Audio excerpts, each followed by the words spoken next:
Welcome back to Another Thing. I'm Larry Menti. Teen suicide is a silent epidemic in this country. We only really hear about the most dramatic cases, but often we don't hear about teen suicides at all, which is the #3 killer for those between the ages of 15 and 24. The #3 cause of death, 15 to 24. And for every suicide, there are 25 attempted suicides. To talk more about that is Denise Wegeman, who is a board member at the Society for the Prevention of Teen Suicide. Thank you for being here, Denise. Thank you, Larry. And also Carolyn Coburn, who is the founder of the Spread the Love Foundation. And Carolyn, I want to start with you because I know this is all very personal to you. We're coming up on the 1-year anniversary of Samantha's death. It's got to be a hard time for you, I understand. Could you talk about her death and especially the time leading up to it? And were you able to see any signs?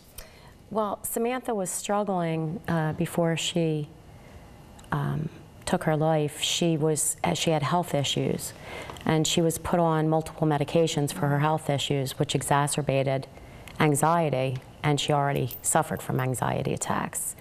And the pediatrician tried to balance that out with antidepressants, which made her worse.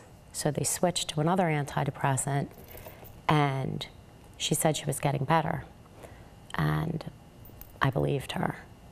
She wasn't a depressed kid. She was a very happy, popular kid, full of life.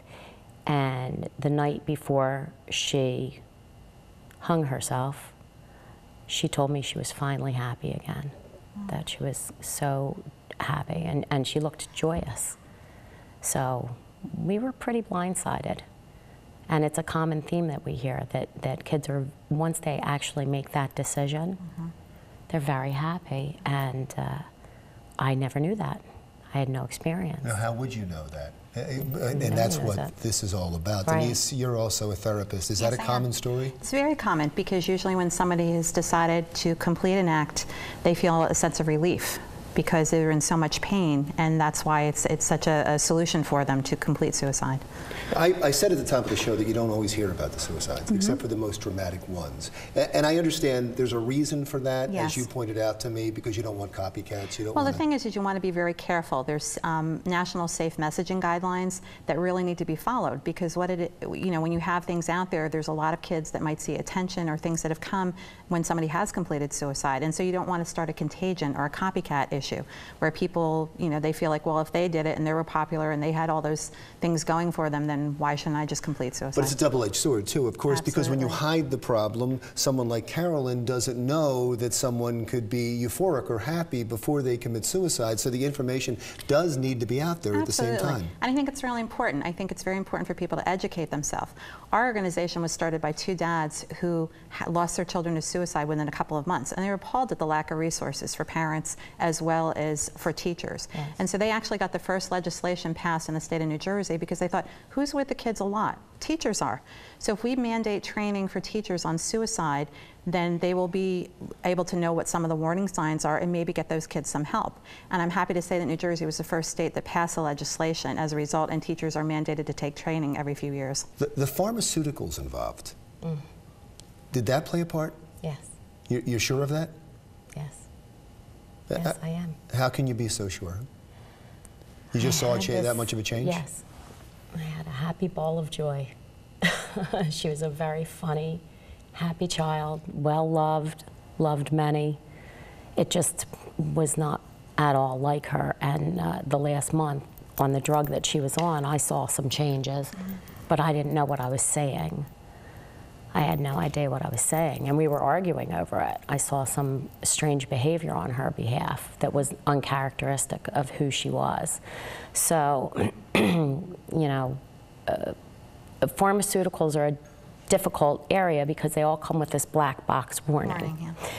But most children who are put on pediatric psychiatric medication aren't seen by a pediatric psychiatrist.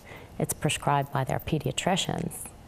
So it's kind of a fine line there, because you don't want, somebody, a general practitioner prescribing drugs to a cancer patient, you want an oncologist. Right. So hindsight's 20/20. I wish I had. Kind of not calling an electrician for a plumber's job or something like that. But we have a shortage of psychiatrists that work with teenagers and children. It is a problem. Would that have made a difference? If it was a child psychiatrist or a pediatric psychiatrist or a psychiatrist that deals with young people? Again, I can't speak because I don't know Carolyn's specifics, but again, I think, you know... But you're a therapist. If you have somebody that's working with that all the time, I think they understand a little bit more the risks and what medications would have adverse effects. And I think a lot of times, good psychiatrists that I've worked with, they've educated the family about what to watch for and what they need to be aware of with the medications. It's also difficult to just give an antidepressant to somebody with a black box warning that it could cause suicide, and not just watch them all the time, not be part of the family after that, knowing that that was the possibility, because it says so right on the box. Right.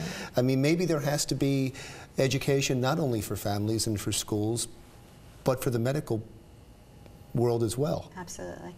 Well, that's one thing. We always encourage everybody to take our training. It's online and it's free, and we always offer it out to physicians because, again, pediatricians sometimes are the first people that see an individual when they're coming into an issue. Besides teachers, pediatricians are usually the people that have the most conversation with families. And how can people get more information? They can go to spreadthelovefoundation.com, and it explains everything we're looking to do. And Denise? Larry, thank you so much for the opportunity to be here. We're having an event in September. It's called Sips in September. It's our annual wine tasting. We're actually celebrating 10 years of the organization, and it's going to be held at Eagle Oaks Country Club in Farmingdale. And if people are interested in information, they can go to www.sptsusa.org. And I think it's really great. Again, the money that we use is used locally, and we try to be a resource to many of the different school districts and towns that need help when they've had a suicide there. Wonderful. Thank you both for being here. It's really important, and please come back. Thank you, Larry. I'm so sorry. Thank you.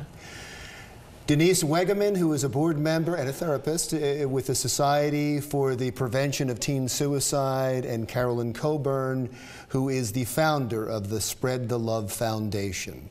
When we come back, we are going to introduce you to the youngest zookeeper in the world. Next.